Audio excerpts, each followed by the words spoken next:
Kanchipuram వకుడా silks నాణ్యత మా ప్రాధాన్యత. మదీనాగూడ, మియాపూర్, హైదరాబాద్ లో త్వరలో శుభారంభం.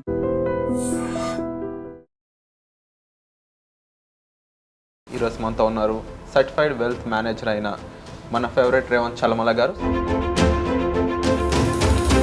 మోస్ట్ ఆఫ్ ది ఆడియన్స్ ఎవరైతే మన వీడియోస్ చూస్తారో వాళ్ళు ఇంకా ఫైనాన్షియల్ గాను అండ్ స్టాక్ మార్కెట్ పరంగాను చాలా విషయాలు తెలుసుకోవాల్సి ఉంది. పాయింట్స్, ఎస్ఐపి అంటే ఇది, మ్యూచువల్ ఫండ్ అంటే ఇది, ఇట్లా డెప్త్ గురించి తెలియదు. దానివల్ల అసలు స్టాక్ మార్కెట్ అంటేనే ఒక స్కామ్, స్టాక్ మార్కెట్ అంటేనే ఒక రిస్క్, ఈ టైప్ మైండ్లోకి వెళ్ళిపోయారు అనమాట. సో ఫస్ట్ మార్కెట్ని స్కామ్, మార్కెట్లోకి వస్తే మోసాలు జరుగుతాయి అని చెప్పే వాళ్ళందరికీ ఒక మాట చెప్తా. మార్కెట్ నాకు దేవుడు, మార్కెట్ నాకు అన్నం పెట్టే అమ్మ, దాన్ని ఎవరైనా తిట్టారు అనుకోండి ఖచ్చితంగా ఊరుకోండి. నీకు చేతగాలే, you don't know how to handle. Cycle తొక్కడం వస్తే సైకిల్ తొక్కు అంతే. ఇప్పుడు మనకు రాని పని చేయడం తప్పెవరిది? ఇప్పుడు ఎప్పుడు కూడా వ్యవస్థ తప్పు చేయదు, మనం తప్పు చేస్తాం అంతే. ఆ వ్యవస్థలో ఉండి నిజంగా స్టాక్ మార్కెట్ గ్యాంబుల్ అయితే, ఇప్పుడు మనం ఒక పోలీసుడికి భయపడతాం, ఓ పోలీసుడు ఒక పొలిటీషియన్కి భయపడతాడు, ఆ పొలిటీషియన్ సీఎంకి భయపడతాడు, ఆ సీఎం పిఎంకి భయపడతాడు, ఆ పిఎం కూడా భయపడేది. అంత పెద్ద స్టాక్ మార్కెట్ని నువ్వెవరు? అసలు మన స్థాయి ఎంత, మనం ఎంత? స్టాక్ మార్కెట్ అన్నిటికీ రారాజు, నీకు హ్యాండిల్ చేయడం రాలే. స్టాక్ మార్కెట్ ఎంతో మంది కుబేరులను చేసింది. అండ్ ఏ ప్రొడక్ట్ అయినా సరే నీకు నాలెడ్జ్ లేనప్పుడు అన్నెసరీగా ఫాల్స్ ఇన్ఫర్మేషన్ బయటకు పంపిస్తున్నాను. ఇప్పుడు చాలా మంది రకరకాల యూట్యూబ్ ఛానల్స్, రకరకాల ఈ మధ్య సెబీ అందుకే చాలా స్ట్రిక్ట్ అయింది. తాట తీస్తా మీరు అడ్డగోలుగా సజెషన్స్ ఇస్తే, మీరు 6 months కంటే కింద చార్ట్ ఓపెన్ చేసినట్టుగా కనిపించినా కానీ మీ ఛానల్ని బ్లాక్ చేస్తా, నోటీసులు ఇస్తామని చెప్పి వార్నింగ్ ఇస్తుంది. ఎందుకు? ₹2 వడ్డీ వస్తుందో మ్యూచువల్ ఫండ్లో అని అడుగుతారు. ₹2 వడ్డీ వచ్చేదానికి నేను ఊర్లో పొలాలను నమ్ముకొని ₹2 వడ్డీకి అక్కడ పెట్టుకొని తిని బతికేయచ్చు కదా. డబ్బులు అంటే చీప్ అయిపోయినాయా? డబ్బులు ఊరికే రావు. అసలు నువ్వు మనం పెట్టే లక్షకి 0.2% అంటే ఎంత? 200 వస్తుందా? ఏమవుతుంది? ఇంకొక 0.2 పెరిగితే ఇంకో 200 పోద్దా? నువ్వు 200 కకృతి పడితే ఏం జరుగుద్ది? మోసం జరుగుద్ది, అంతే కదా. హాయ్, హలో, నమస్తే, welcome back to iDream media. ఈరోజు మనతో ఉన్నారు సర్టిఫైడ్ వెల్త్ మేనేజర్ అయిన మన ఫేవరెట్ రేవంత్ చలమల గారు. సార్తో మాట్లాడతాం ముఖ్యంగా ఒక ఇంపార్టెంట్ పాయింట్, ఆడియన్స్ అందరూ కనెక్ట్ అయ్యే విషయం గురించి. సో ఈరోజు ఈ ఎపిసోడ్ని చివరి వరకు చూడండి. నమస్కారం సార్. నమస్తే అండి సార్. యూజువల్గా మోస్ట్ ఆఫ్ ది ఆడియన్స్ ఎవరైతే మన వీడియోస్ చూస్తారో జనరల్గా వాళ్ళు ఇంకా ఫైనాన్షియల్ గాను అండ్ స్టాక్ మార్కెట్ పరంగాను చాలా విషయాలు తెలుసుకోవాల్సి ఉంది. దే ఆర్ ఇంటూ లెవెల్ 1 అని చెప్పుకోవచ్చు బహుశా. They know the points, SIP అంటే ఇది, మ్యూచువల్ ఫండ్ అంటే ఇది, ఇట్లా. బట్ దాని డెప్త్ గురించి తెలియదు. ఓకే. దీనివల్ల ఏమవుతుందంటే most of the people active funds, passive funds అంటే డిఫరెన్స్ తెలియక ఇన్వెస్ట్ చేస్తూ వెళ్ళిపోయి రైట్ నో మార్కెట్ ఏ విధంగా ఉందో అందరికీ తెలుసు. ఈ మార్కెట్ చాలా నెగిటివ్గా చూసారనమాట. దానివల్ల అసలు స్టాక్ మార్కెట్ అంటేనే ఒక స్కామ్, స్టాక్ మార్కెట్ అంటేనే ఒక రిస్క్, ఈ టైప్ మైండ్లోకి వెళ్ళిపోయారు అనమాట. దీనికి మెయిన్ రీజన్ ఈ యాక్టివ్ ఫండ్స్, ప్యాసివ్ ఫండ్స్ గురించి తెలియకపోవడం ఒక విషయం అయితే, రెండోది మార్కెట్ ఫాల్ని ఒక ఆపర్చునిటీగా చూడండి అని కొంచెం బ్రాండింగ్ చేస్తున్నారు చాలా మంది. ప్రతి ఫాల్ ఒక ఆపర్చునిటీ కాదు అనేది నా పాయింట్. దీనిపై మీ డిబేట్ ఏంటి? సో ఫస్ట్ మార్కెట్ని స్కామ్, మార్కెట్లోకి వస్తే మోసాలు జరుగుతాయి అని చెప్పే వాళ్ళందరికీ ఒక మాట చెప్తా. మార్కెట్ నాకు దేవుడు, మార్కెట్ నాకు అన్నం పెట్టే అమ్మ, దాన్ని ఎవరైనా తిట్టారు అనుకోండి, మీ అమ్మని తిడితే మీరు ఊరుకుంటారా? నేనైతే ఖచ్చితంగా ఊరుకోండి. నీకు చేతగాలే, you don't know how to handle. నీకు చేతగానప్పుడు నేను లారీ ఎవరు తోలమన్నాడు? నీకు సైకిల్ తొక్కడం వస్తే సైకిల్ తొక్కు అంతే. ఇప్పుడు మనకు రాని పని చేయడం తప్పెవరిది? ఇప్పుడు ఎప్పుడు కూడా వ్యవస్థ తప్పు చేయదు, మనం తప్పు చేస్తాం అంతే. ఆ వ్యవస్థలో ఉండి నిజంగా స్టాక్ మార్కెట్ గ్యాంబుల్ అయితే, స్టాక్ మార్కెట్ కరెక్ట్ కాకపోతే ఎందుకు ప్రపంచవ్యాప్తంగా ప్రభుత్వాలు దీన్ని రన్ చేస్తాయి? Stock market is never A Gamble. ఇప్పుడు మనం ఒక పోలీసుడికి భయపడతాం, ఓ పోలీసుడు ఒక పొలిటీషియన్కి భయపడతాడు, ఆ పొలిటీషియన్ సీఎంకి భయపడతాడు, ఆ సీఎం పిఎంకి భయపడతాడు, ఆ పిఎం కూడా భయపడేది స్టాక్ మార్కెట్కి. అంత పెద్ద స్టాక్ మార్కెట్ని నువ్వెవరు? అసలు మన స్థాయి ఎంత, మనం ఎంత? స్టాక్ మార్కెట్ అన్నిటికీ రారాజు, నీకు హ్యాండిల్ చేయడం రాలే. స్టాక్ మార్కెట్ ఎంతో మంది కుబేరులను చేసింది, దానితో ఆడుకోవాలి అన్న వాడిని మాత్రమే నాశనం చేసింది. నువ్వు వాడుకోవాల్సిన వస్తువుతో ఆడుకుంటే you are using it in a wrong way. నీకు రావట్లేదు దాన్ని వాడుకోవటం, నువ్వు సరిగ్గా వాడు దాన్ని. ఇప్పుడు చెప్తారు అదేంటి మీరు ఈ మధ్య ఏదో కామన్గా నా దగ్గరకు వచ్చిన వాళ్ళు మీరే కాదు సార్ చెప్పింది. నేను ఎప్పుడు చెప్పాను? నేను కాదండి చెప్పింది అని అంటే, అదే సార్ మీలాంటి వాళ్ళే చెప్పారు అని అంటే అదే చెప్తా. నాలాంటి వాళ్ళు చెప్పారు అని అంటే ఆ చెప్పిన వాళ్ళు ఎవరు? అసలు ఎవరి దగ్గర ఏ లైసెన్స్ ఉంది, వాళ్ళకి అసలు ఒక పారామీటర్ ఉందా? ఇప్పుడు చాలా మంది రకరకాల యూట్యూబ్ ఛానల్స్ రకరకాల రంజ ఈ మధ్య సెబీ అందుకే చాలా స్ట్రిక్ట్ అయింది. తాట తీస్తా మీరు అడ్డగోలుగా సజెషన్స్ ఇస్తే మీరు 6 months కంటే కింద చార్ట్ ఓపెన్ చేసినట్టుగా కనిపించినా కానీ మీ ఛానల్ని బ్లాక్ చేస్తా, నోటీసులు ఇస్తామని చెప్పి వార్నింగ్ ఇస్తుంది. ఎందుకు ఇంత స్ట్రిక్ట్ అయ్యారో ఒక్కసారి ఆలోచించండి. ఎందుకనంటే ఆ ఎదవల వల్ల మనలాంటి రీటైలర్స్ అందరూ ట్రాప్ అయిపోయి ఇబ్బందులు పడ్డారు. అంత ఫాల్స్ ఇన్ఫర్మేషన్ బయటకు పంపిస్తున్నారు. వాళ్ళకి తెలియదు కదా, ఓకే ముందు వాళ్ళకి తెలిసి వస్తాయి కదా చెప్పడానికి, ముందు వాళ్ళకి కరెక్ట్ ఏంటో తెలియాలి కదా. ఇప్పుడు ప్యాసివ్ అంటే ఇప్పుడు సింపుల్ అండి, ఈటీఎఫ్ అని అంటారు. అసలు ఈటీఎఫ్ అంటే ఏంటి? Exchange traded fund, right? అది కూడా మ్యూచువల్ ఫండ్ ఫ్యామిలీకి సంబంధించింది. కానీ దాన్ని ఒక యాక్టివ్ ట్రేడ్ అంటే ట్రేడబుల్ ప్రోడక్ట్ లాగా మనకి ఎన్ఎస్సి బిఎస్సిలో లిస్ట్ చేయబడి ఉంటాయి అవి. ఓకే, దాని యొక్క పని ఏంటి? హెడ్జింగ్ లాగా వాడుకోవటము, లేకపోతే ఒక షార్ట్ టర్మ్ గెయిన్ తీసుకోవటము, లేకపోతే ఒక స్వింగ్ ట్రేడ్ని క్యాచ్ చేయడము, దాని పర్పస్ అది. దాన్ని ఎవరు అసలు ఇన్వెస్ట్మెంట్ టూల్ అని చెప్పారు? ఏంటి ఎక్స్పెన్స్ రేషియో 0.2 అని అంటే గొప్పేనా? అసలు నువ్వు మనం పెట్టే లక్షకి 0.2% అంటే ఎంత? 200 వస్తుందా? ఏమవుతుంది? ఇంకొక 0.2 పెరిగితే ఇంకో 200 పోద్దా? నువ్వు 200 కకృతి పడితే ఏం జరుగుద్ది? మోసం జరుగుద్ది, అంతే కదా. అక్కడ ప్రోడక్ట్ రాంగ్ కాదు, మనం దాంట్లో టచ్ చేయడం తప్పు. సో బేసిక్గా యాక్టివ్లీ మేనేజ్ మ్యూచువల్ ఫండ్ అనేది ఎందుకు గొప్ప? ఎస్, చాలా ఫండ్స్ కొంతమంది అంటారు కొన్ని ఫండ్స్ పర్ఫామ్ చేయవని. ఇక్కడే ఆర్ట్ ఆఫ్ ఇన్వెస్టింగ్ అనేది ఇన్వాల్వ్ అయి ఉంటుంది. సో ఏ టైప్ ఆఫ్ ఫండ్ సెలెక్ట్ చేసుకోవాలి, ఏ టైప్లో ఏ ఫండ్ అనేది కరెక్ట్గా సెలెక్ట్ చేసుకోవడం, ఇక్కడ మన ఆర్ట్ ఇన్వాల్వ్ అయ్యేది. మనకి 36 కేటగిరీస్ ఉన్నాయి మ్యూచువల్ ఫండ్స్లో. అందులో సబ్ కేటగిరీస్ ఉన్నాయి. డెప్ట్ అవ్వచ్చు, ఈక్విటీ అవ్వచ్చు, హైబ్రిడ్ అవ్వచ్చు, ఇట్లా రకరకాల అన్ని కలిపి సబ్ కేటగిరీస్ కూడా చాలా ఉన్నాయి. అండ్ అందులో కూడా సెక్టర్ అండ్ థిమాటిక్ ఉన్నాయి. అందులో చాలా బ్రేకప్స్ ఉన్నాయి. సో బేసిక్గా మనకి ఎవ్రీ టైం అన్ని ఫండ్స్ పనిచేయవు. ఇప్పుడు ఎప్పుడైనా ఒక ఫండ్ని సెలెక్ట్ చేసుకునేటప్పుడు ఆ ఫండ్లో వాళ్ళు ఇంటర్నల్ సెక్టర్ అలోకేషన్ దేనికి ఇచ్చారు, ఆ సెక్టర్ అలోకేషన్లో ఏ స్టాక్స్కి ఇచ్చారు, అవి ఏ టైప్స్ ఆఫ్ స్టాక్స్, లార్జా, మిడ్డా, స్మాలా, అండ్ వాటి యొక్క వాల్యుయేషన్స్ ఏంటి, అసలు టోటల్ ఫండ్ వాల్యుయేషన్ ఏంటి, ఏమీ చూడకుండా మీరు ఫండ్ కొన్నా తప్పే. ఎవడు చెప్పాడు కళ్ళు మూసుకొని డబ్బులు పెడితే డబ్బులు వస్తాయని? కళ్ళు మూసుకుంటే డబ్బులు వస్తాయని చెప్తే ఇంకో మాట చెప్తా దానికంటే ముందు నాకు ఫోన్ చేసి కొంతమంది ఏమడుగుతారంటే ₹2 వడ్డీ వస్తుందని అడుగుతారు.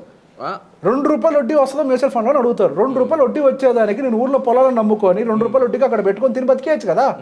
డబ్బులు అంటే చీప్ అయిపోయినాయా? డబ్బులు ఊరికే రావు, దానికి కొన్ని ఫండమెంటల్స్ ఉంటాయి. దాన్ని ప్రాపర్గా ఇన్వెస్ట్ చేయాలి, మేనేజ్ చేయాలి. Money has to be managed. అంటే ఈ కాన్సెప్ట్ అడగడానికి కూడా ఒక క్వశ్చన్ మెయిన్ ఏంటి అంటే, రేవంత్ గారు ప్రీవియస్ ఎపిసోడ్లో మన మార్కెట్ అప్డేట్ గురించి మాట్లాడుతున్నప్పుడు మీరు ఒక పాజిటివ్ పాయింట్ చెప్పారు. విరాట్ డిఐఎస్ ఇప్పుడు 5% ఉన్నారు, వీళ్ళు 15% అయితే, ఒక 10% రైజ్ అయితే మన మార్కెట్లో ఎఫ్ఐఎస్ని వచ్చిన రాకపోయినా కాస్త మనం ప్రశాంతంగా ఉండడానికి స్కోప్ ఉంటుందని. అలాంటి డిఐఎస్ ఎవరు? జనరల్ రిటైల్ ఎవరైనా ఉండొచ్చు. వీళ్ళందరికీ రాంగ్ ఇన్ఫర్మేషన్ ఎవరైతే పాస్ చేస్తున్నారో, అంటే ఈటీఎఫ్లో ఇలా పెట్టుకోండి ఎంత వస్తుంది, వాళ్ళ నెంబర్ చెప్పరు, లేదు వాళ్ళు 10 లక్షలు 20 లక్షలు పెట్టవచ్చు ఇంత ప్రాఫిట్ అని చెప్తున్నారు బయటికి. ఈ ఫాల్స్ ఇన్ఫర్మేషన్ వల్ల ఒక్కసారి వాడి మైండ్లో పడిపోయి వాడు తెలియక ఇలా ఫిక్స్ అయిపోవడం వల్ల వీళ్ళందరూ వెనక్కి వెళ్తున్నట్టే కదా. మన డిఐస్ని మనమే చంపుకున్నట్టు అవుతుందా డౌట్. సో బేసిక్గా ఈ ప్రాబ్లం ఎంత పెద్దదైంది అని అంటే, ఆర్బీఐ ఎంత సీరియస్గా తీసుకుంది అని అంటే, will this turn out to be one of the greatest economic crisis అన్నదాకా వెళ్ళింది అది. ఓకే, అప్పులు తీసుకొని ట్రేడింగ్లు చేస్తున్నారు, అప్పులు తీసుకొని ఇన్వెస్ట్మెంట్లు పెడుతున్నారు, లివరేజ్ తీసుకొని స్టాక్స్ కొంటున్నారు. అసలు నీకు ఏం తెలుసు అని అవన్నీ చేస్తున్నావు? అసలు మనకి ఏం తెలుసు అని పెట్టుబడి పెడుతున్నావు? That is not the way, right? So బేసిక్గా ప్రాబ్లమ్ని కట్ డౌన్ చేయడానికే, ట్రేడింగ్ యాక్టివిటీని కట్ డౌన్ చేయడానికే ఈవెన్ సెబీ కూడా రకరకాల చర్యలు తీసుకొని ట్రేడింగ్ యాక్టివిటీని కట్ డౌన్ చేసే ప్రయత్నం విపరీతంగా చేస్తుంది. అండ్ ఈవెన్ ఆర్బీఐ కూడా అన్సెక్యూర్డ్ లోన్స్ని విపరీతంగా అరికట్టే ప్రయత్నం చేస్తుంది. అన్సెక్యూర్డ్ లోన్స్ తీసుకొని అయితే బెట్టింగ్సో లేకపోతే ట్రేడింగ్లోనే పెట్టి రకరకాలుగా డబ్బులు పోగొట్టుకుంటున్నారు. ఈవెన్ ఏమనుకుంటున్నారు అని అంటే, నేను స్టాక్ కొంటున్నా, ఐఎమ్ నాట్ ట్రేడింగ్ అని అంటున్నారు. ఎవరు చెప్పారు? నువ్వు ట్రేడింగే చేస్తున్నావు. ఇన్ఫాక్ట్ నువ్వు ట్రేడింగ్ చేయడం, నువ్వు బెట్టింగ్ చేస్తున్నావు అని అంట. నేను తెలియకుండా చేసేది ఏదైనా బెట్టింగే, తెలిసి చేస్తే ట్రేడింగ్. ట్రేడింగ్ ఒక సబ్జెక్ట్ ఉంది. Stock market is a combination of science and art అని అంటారు. ఫస్ట్ అసలు మనం దాని కాంబినేషన్ అర్థం చేసుకోవాలి అని అంటేనే మనం ఏం చేస్తాం? హెడ్లైన్స్ ఏదో చదువుతాం. Market never works on the headlines, market always works on the last page. So బేసిక్గా the combination between the last page and the first page is the stock market. First హెడ్లైన్స్లో జీడిపి నెంబర్ బాగుందని అంటారు. నేను ఎప్పటి నుంచో చెప్తున్నా, ఆ నెంబర్ని నేను దేన్ని నమ్మను. ఈ టైంలో వచ్చే ఏ దేశంలో వచ్చే నెంబర్ని నేను నమ్మను. ఇదంతా 2024 అంతా కూడా ఎలక్షన్ సీజన్. ప్రపంచవ్యాప్తంగా 60% కూడా ఎలక్షన్లో పార్టిసిపేట్ చేయబోతుంది. కాబట్టి డెఫినెట్గా నెంబర్ల మ్యానిపులేషన్ జరుగుతుంది. దానికి లాస్ట్ పేజ్ తిరగేసి చూస్తే అక్కడేమో అన్ఎంప్లాయ్మెంట్ ఉందని కనిపిస్తుంది, ఎకానమీ ఎట్లా బాగుంది, ఇప్పుడు ఎట్లా ఇన్వెస్ట్ చేయాలి అని. రైట్. ఆ టైంలో మనం ఇదే మాట మాట్లాడినప్పుడు ఇదే రీటైలర్, సో కాల్డ్ రీటైలర్, నీకేం తెలుసు, నువ్వు జనాలు భయపెడుతున్నావు అన్నారు. నేను భయపెట్టడం కాదు, నేను జాగ్రత్తగా చెప్తున్నా. నిజం చెప్తున్నా. నేను మార్కెట్ నుంచి బయటకు పొమ్మని చెప్పట్లేదు, బాండ్స్లో ఇన్వెస్ట్ చేయండి అని చెప్తున్నా. బాండ్స్లో పెట్టుకో, నాకేమైనా వస్తుందా బాండ్స్లో డబ్బులు పెడితే? నాకేంటి బాండ్స్లో పెడితే? బాండ్స్లో పెట్టుకొని మార్కెట్ కిందకు వచ్చాక అదే ఈటీఎఫ్, అదే మ్యూచువల్ ఫండ్, అదే స్టాక్ ఇప్పుడు కొన్ని ఉంటే రారాజు అయ్యి ఉండేవాళ్ళు. ఒక స్ట్రాటజీ ఉండాలి. అండ్ ఇదే కాన్సెప్ట్లో ఇంకొన్ని విషయాలు రేవంత్ గారు, టాప్ 5 ఫండ్స్ అని కొంతమంది సజెస్ట్ చేస్తూ ఉంటారు. 1 2 నేను ఎప్పుడు కూడా ఆ ఫండ్లో ఒక డెట్ ఫండ్ చూసింది లేదు. Yes, so I'll tell you. So సహజంగా డెప్ట్ ఫండ్ అనేది టాప్ 5లో ఉండదు. ఎందుకంటే ఫస్ట్ థింగ్ ఏంటంటే అది హెడ్జింగ్ టూల్ లాగా వాడతాం. ఓకే, డెప్ట్ ఫండ్ పర్పస్ ఏంటంటే పార్కింగ్, దాని నుంచి డబ్బులు సంపాదించడం కదా దాని యొక్క పని. సో ఫస్ట్ ఇక్కడ టాప్ 5 అనేది ఏదైతే ఉందో అది పెద్ద స్కామ్. అది సెబీ చాలా క్లియర్గా ఒక విషయం చెప్పింది, 5 star rating is not a promise for the future returns అని. ఈ అడ్డగడతలందరూ ఏం చేస్తారు అని అంటే 5 స్టార్ రేటింగ్ చేసి డబ్బులు పెట్టమంటారు. కొంతమంది ఏదో చాలా మంది చెప్పారని అంట. నాకు ఈ మధ్య కొంతమంది క్లయింట్స్ దగ్గరకు వచ్చినప్పుడు చెప్పారు, సార్ నేను యాక్సిస్ స్మాల్ క్యాప్లో పెట్టా, ఎస్బీఐ స్మాల్ క్యాప్లో పెట్టా, ఇప్పుడు ఏమో ఇండస్ట్రీలో లోయెస్ట్ పర్ఫార్మర్ అయినాయి అని. మరి నేను చెప్పింది అదే కదా. అంటే అడిగే కొద్ది క్వశ్చన్లు వస్తున్నాయి సార్, సారీ టు సే. ఇప్పుడు మళ్ళీ ఏంటంటే ఎక్కువ మంది మళ్ళీ small cap, mostly small cap, large cap దగ్గరకు కూడా వెళ్ళరు. సజెషన్లు చెప్తున్నా, ఎవరైతే సో కాల్డ్ కోచెస్ అంటారో స్మాల్ క్యాప్ మీద డిపెండ్ అవ్వండి అంటారు. What is the situation of small cap right now? Small cap and mid cap will underperform, and in the history there are years 2, 3, 4, 5 years also small cap and mid cap large క్యాప్ని underperform చేసిన సందర్భాలు కొల్లులు ఉన్నాయి మార్కెట్లో. 2021 market recovery after COVID fall, అక్కడి నుంచి వెనక్కి 5 సంవత్సరాల చార్ట్లు చెక్ చేయండి. When compare to mid and small cap segment, large cap has outperformed. So బేసిక్గా ఈ mid and small cap segment వెనకాల పరిగెట్టద్దు అని ఎప్పటి నుంచో చెప్తున్నాను. అవి పెట్టడం తప్పు అని నేను చెప్పట్లేదు. Always remember, stock market works on the numbers. అంటే కంపెనీలు పోస్ట్ చేసే వాళ్ళ యొక్క ఆదాయాల మీద నిలబడి ఉంటుంది. 100%. ఎస్. సో బేసిక్గా వాళ్ళ ఆదాయాలు దేని మీద డిపెండ్ అయి ఉంటుంది అంటే ప్రభుత్వాలు తీసుకున్నటువంటి నిర్ణయాలు ఆ ఎకానమీస్ మీద డిపెండ్ అయి ఉంటాయి. వేటిల్ని అర్థం చేసుకోకుండా కళ్ళు మూసుకొని నేను మూమెంటం ఫండ్లో పెడతా, కళ్ళు మూసుకొని స్మాల్ క్యాప్లో పెడతా. సో ఇక్కడ ఒక పాయింట్ని అర్థం చేసుకోవాలి. You are chasing returns. If you chase returns you will not get the returns. You have to chase the process. If you chase the process in return as a reward, మీకు returns వస్తాయి. ఎప్పుడైనా లైఫ్లో గుర్తుపెట్టుకోవాల్సింది, నాకు success కావాలి అంటే అది రాదు. మనం పనిచేస్తూ పోతా ఉంటే వస్తుంటుంది. నాకు బాగా డబ్బులు కావాలి అంటే అవి రావు. మనం పనిచేస్తూ పోతా ఉంటే మనం చేసిన పనికి రివార్డ్ కింద డబ్బులు వస్తాయి. ఇన్ ద సేమ్ వే ఇన్వెస్టింగ్లో కూడా మనం ఏ పద్ధతిని అయితే ప్రాపర్గా ఫాలో అవుతుంటామో దానికి ఎంత రివార్డ్ రావాలో అంత రివార్డ్ వస్తుంది. కాబట్టి మీరు డబ్బులు పెట్టారు కాబట్టి రారు. నేను చాలామంది రీటైలర్స్ని చూసి నేను ఇబ్బంది పడుతుంది. నేను గట్టిగానే సమాధానం చెప్తాను, అట్లీస్ట్ ఇట్లానే అర్థమవుతుంది కొంతమందికి అని చెప్పి. పాయింట్ ఏంటి, ఎంతసేపటికి ఎక్కడ పెట్టిన డబ్బులు వస్తాయి. ఎందుకు వస్తాయి ఎక్కడ పెట్టిన డబ్బులు? డబ్బులకి ఏం పని పాట లేదా? అంత చీప్గా ఉందా నీకు డబ్బు అంటే? నువ్వు డే అండ్ నైట్ కష్టపడి పొద్దున్న 9 గంటల నుంచి సాయంత్రం 5 దాకా ఆఫీస్కి వెళ్ళి మళ్ళీ పొద్దున గంట సాయంత్రం గంట జర్నీ చేసి 10-12 గంటలు పనిచేసి ఇంటికి పోతే నీకు నెలకొచ్చేది ₹1,00,000 జీతం కష్టపడి సంపాదిస్తే జస్ట్ డబ్బులు పెడితే డబ్బులు వచ్చేస్తాయా? అంత చీప్ అయిపోయిందా డబ్బులు అని అంటే, మార్కెట్ అని అంటే? ఇప్పుడు బేసిక్గా పోగొట్టుకునే వాళ్ళది తప్పు, చెప్పిన వాళ్ళది తప్పే, నేను కాదనట్లేదు. SEBI is already looking at them. వాళ్ళందరి పని వాళ్ళు సెబీ చూసుకుంటుంది. ఇంతమంది భయపడుతున్నారు. అండ్ ఇప్పుడు మీకు ఐవీఆర్ కాల్ ఏమొస్తుంది, ఇన్వెస్ట్మెంట్ టిప్స్ ఇస్తాం, అది ఇది ఇస్తామంటూ ఎవరైనా కాల్ చేస్తే ఆ ట్రాప్లోకి వెళ్ళకండి అని చెప్తుంది. ఈ ఎదవల గురించే కదా. మరి అదే పనిగా నేను చెప్పింది, don't fall to this trap. దీని వెనకాల చాలా సైన్స్ ఉంది. You have to understand the stock market. ఒకటి పెడుతున్నాము అని అంటే అది ఎకనామిక్ సూట్ అవుతుందా లేదా? మొన్నటిదాకా డిఫెన్స్ అని పరిగెట్టారు, ఇన్ఫ్రాస్ట్రక్చర్ అని పరిగెట్టారు, పిఎస్యులు అని పరిగెట్టారు. ఇప్పుడు హైయెస్ట్ బీటెన్ సెగ్మెంట్స్ ఏంటి? అవే కదా. రియాలిటీ అని పరిగెట్టారు, హైయెస్ట్ బీటెన్ సెగ్మెంట్ అదే కదా. ఎనర్జీ అని పరిగెట్టారు, హైయెస్ట్ బీటెన్ సెగ్మెంట్ ఇప్పుడు అదే కదా. మిడ్ అండ్ స్మాల్ క్యాప్ అని పరిగెట్టారు, హైయెస్ట్ బీటెన్ సెగ్మెంట్ అదే కదా. నువ్వు దేని వెనకాల పరిగెట్టావు అదే బీటెన్ అయినా. ఇప్పుడు ఈ సెక్టార్ ఓరియంటెడ్గా ఇన్వెస్ట్ చేసుకోండి అని చెప్పినవి కూడా ఈ కామన్ మిస్టేక్స్లో కనిపిస్తూ ఉంది ఎక్కువగా. రైట్ నో ఇప్పుడు ఆడియన్స్కి ఏం చెప్తారు? ఇది మెయిన్ ప్లాట్ఫామ్ అనుకున్నట్లయితే ఆడియన్స్కి ఏం పాయింట్అవుట్ చేస్తారు? ఫస్ట్, ఎప్పుడైనా సరే actively managed funds are always the best. Yes, sometimes they underperform. నేను ఎప్పుడైనా ఒకటే చెప్తా, ఒక ఫండ్ నమ్మకండి, కన్స్ట్రక్ట్ ఏ పోర్ట్ఫోలియో. మీకు ఒక బ్యూటిఫుల్ పోర్ట్ఫోలియో ఉండాలి. ఒక ఫండ్ బాగా చేయొచ్చు, బాగా చేయకపోవచ్చు. ఒక 100% ఫండ్స్ మనం అనుకుంటే, అంటే 10 ఉండొచ్చు, 5 ఉండొచ్చు, అవుట్ ఆఫ్ 100% ఖచ్చితంగా 30% ఫండ్స్ ఫెయిల్ అవుతాయి. ఒక 20% ఫండ్స్ ఇండెక్స్తో పాటుగా వెళ్తాయి.